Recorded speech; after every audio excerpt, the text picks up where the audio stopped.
Breaking news for December 23rd, 2025. Russia has lost another 1,420 troops, PLUS, 23 artillery systems in Ukraine. Hisparen, subscribe to Defense Reports, your go-to source for timely, in-depth military and defense reports. I'm Alex. Join me with Arya in the latest deep dive by Defense Report for a sharp, no-nonsense breakdown of the latest in global defense news, military technology, and strategic developments. And today we're going to cover, well, the sheer brutal arithmetic of this war. And more importantly, how Ukraine is taking that pressure and turning it right back on Moscow, sometimes thousands of kilometers behind the actual front lines. Yeah, let's start with that number, 1,420 personnel in a single day. That pushes the total number of Russian losses to, what, almost 1.2 million? It's getting incredibly close. And you have to wonder, how does a country sustain that? That's the real strategic question for us. And it leads right into our first big point. There's this massive disconnect, this lie at the heart of the Russian command structure. We're hearing that President Putin is getting these rosy battlefield reports. Reports that are completely detached from reality. Exactly. Which then fuels his maximalist demands and keeps this meat grinder going. And while that internal deception is happening, Ukraine is striking back in a very different way. We're talking about high-value operations happening deep inside Russia. Deep is right. An assassination of a lieutenant general right in Moscow just this week. Right. And it's not just people. It's new Ukrainian tech hitting Russia's economy, its navy, its air power. It's a completely asymmetric response. So that's our mission for this deep dive. We're going to unpack what these catastrophic losses really mean for hotspots like Pokrovsk and whether any of this battlefield reality is making its way into the so-called peace talks. Okay, so let's zero in on the numbers for December 23rd. We mentioned the 1,420 personnel, but what else? Well, the equipment losses are just as telling. We're looking at 8 tanks, 20 armored fighting vehicles, and a really staggering 23 artillery systems. 23 artillery pieces in one day. In a single day. That points to incredibly effective Ukrainian counter-battery fire. They're finding and hitting Russian guns with, precision strikes, probably drone-corrected. And it tells you something about Russia's strategy, right? They're just pushing forward no matter the cost. Absolutely. They're accepting these insane costs to maintain pressure before winter really sets in. Remember, on December 17th, they lost over 1,700 troops. So this is the new normal for them. A new normal that has brought their total losses to nearly 1.2 million. It's a demographic black hole. It is, which makes President Putin's statements just a few days ago even more bizarre. He was publicly claiming Russia had seized Seversk, Vovchansk, and big chunks of Lyman. But that's not what the open source intelligence says at all. Not even close. The Institute for the Study of War hasn't confirmed any of those claims. And if you look at Lyman, for example, pro-Russian mill bloggers are maybe claiming 7% of the town. The reality is likely far less. So the battlefield is consuming over 1,000 men a day for almost no gain, but the message from the top is one of victory. Who is feeding Putin this information? And that is the absolute core of the problem. Reports we're seeing suggest there's this pervasive culture of lying inside the military. A competition to be the most optimistic. Exactly. You have senior leaders, figures like General Gerasimov, who are apparently fabricating reports just to stay in favor. They tell Putin what he wants to hear. And what he wants to hear is that his war of attrition is working. Precisely. It creates this vicious feedback loop. The military lies, Putin believes the lies, and then he bases his entire strategy and his negotiation position on a complete fantasy. Well, a few sober heads in the economic ministries are probably screening that the country is running out of resources. Right. But their voices are being drowned out. This internal deception is what's driving the war forward, despite the completely unsustainable cost. So if the Russian system is only listening to itself, maybe the only way to get its attention is to hit it where it really hurts. Which brings us to these deep strikes. Yeah, let's talk about Ukraine's asymmetric campaign. This is all about disrupting what's called command and control, or C2. You take out the commanders, the whole system starts to fray. You got it.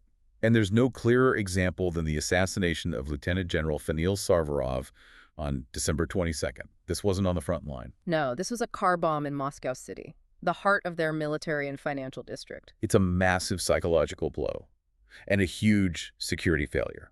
It tells the Russian elite that nowhere is safe. And it's not a one-off. We've seen a pattern of targeting high-ranking officers. Independent sources confirm something like over 6,000 officer deaths since the war began. including 12 generals. And when you remove a guy like Sarvarov, who was in charge of operational training for the entire general staff, you create chaos. You're forcing them to use less experienced people, which leads to more mistakes and more losses on the front. The campaign is also hitting critical infrastructure, right? Air power is a big one. A huge one. Yeah. We saw sabotage at Lipetsk airfield with two Su-30s set on fire. Then drone strikes on Belbek airfield, taking out Su-27s and a MiG-31. And these aren't just any planes. No, these are the modernized jets that drop the guided bombs on Ukrainian cities. Taking them out on the ground saves lives and protects infrastructure. It's incredibly efficient. We're seeing the same efficiency at sea. The SBU's Subsea Baby drone hitting that Kilo-class submarine. Right. In Novorossiysk on December 15th, that submarine is a launch platform for Caliber cruise missiles. You damage that, you force the whole Black Sea fleet to pull back, to be more cautious.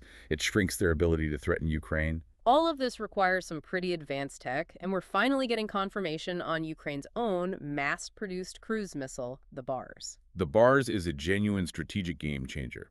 It's jet-powered, has a range of 700 or 800 kilometers. But the key is mass production. That's the key. It's made of composite materials, which means they can churn them out fast. We're talking hundreds of units a day. This gives Ukraine a sustainable way to strike deep inside Russia. So they're not just relying on limited Western supplies for these deep strikes anymore. Exactly. They are building their own capacity to degrade Russian air defenses, logistics, and energy hubs. They're trying to dismantle the Russian war machine faster than Russia can rebuild it. And to see what all that pressure actually looks like on the ground, we have to zoom in on the battle for Pokrovsk. It's just been this 120-day meat grinder. It really is. Pokrovsk is the perfect microcosm of this attrition. The whole battlefield is dominated by drones.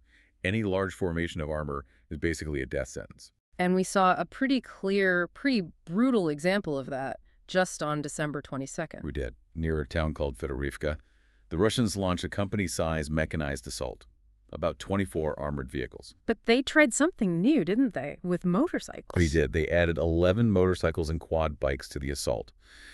The thinking was, these are smaller, faster targets, harder for FPV drones to hit. An interesting idea. How did it work out for them? It was a total catastrophic failure. In just 100 minutes. 100 minutes. The entire assault was dismantled.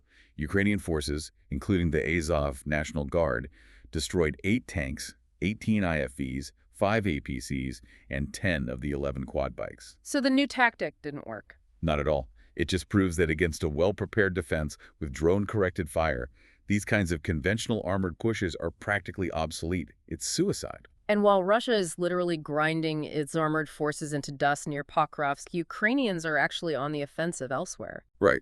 Over in the Kupiansk sector, Ukrainian forces have actually broken through Russian lines. They've liberated several towns, Kyiv, Redkivka, and have reportedly encircled around 200 Russian troops. Which is a direct contradiction of Putin's claims that Russia was the one advancing there? A complete contradiction. It just underscores the theme. Even when Russia does make a game, like finally taking Siversk, it took them 41 months to advance 12 kilometers.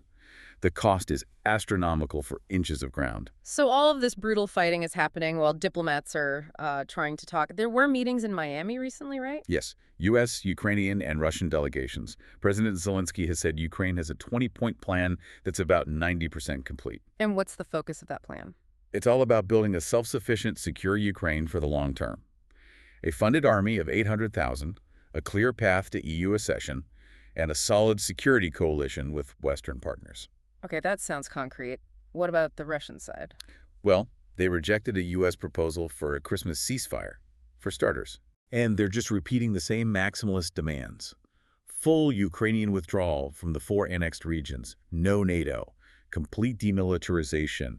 It's a non-starter. It seems like the reality of their losses on the battlefield just hasn't sunk in at the political level. Not at all. And to add to that, they're running what we'd call a northern cognitive warfare campaign. Explain that. You're talking about those small cross-border attacks in places like Sumy. Exactly. The little incursions like the seizure of Herbovsky, these aren't serious military offensives.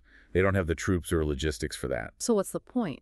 The point is the information. It's warfare fought in the media space. They do it to create headlines that make it look like the Ukrainian front is collapsing.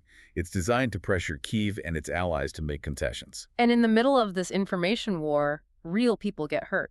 Terribly. Yeah. We have reports that Russian forces forcibly deported about 50 civilians, mostly elderly people, from Pribovsky into Russia. Which is a flagrant war crime. A clear violation of the Fourth Geneva Convention. It's just a reminder that behind the military lies and the strategic posturing, there are real atrocities and immense human suffering happening every single day. So as we wrap this up, with these staggering losses and the huge gap between reality and diplomacy, let's focus on the most immediate threat. Okay. President Zelensky just issued a warning. He said Russia is likely planning massive strikes against Ukraine's energy sector, specifically between December 23rd and the 25th. Right, over the Christmas period. And he mentioned a critical shortage of air defense systems. And that really brings us to the final provocative question, doesn't it? It's a race. Can Ukraine's new deep strike capability, with things like the Bombards missile, degrade Russia's ability to launch these attacks faster than Russia could destroy what's left of Ukraine's power grid? And there isn't much left to destroy. Not much. 64% of their pre-war capacity is already gone. So the margin for error is basically zero. For Kyiv, sustaining their own pressure on Russian command and logistics isn't just about winning, it's about surviving the winter. You've been listening to Defense Report by Alex and Arya, where we analyze the latest in military strategy, global defense, and advanced weaponry. Subscribe to Defense Reports, your go-to source for timely, in-depth military and defense reports. We'll catch you next time.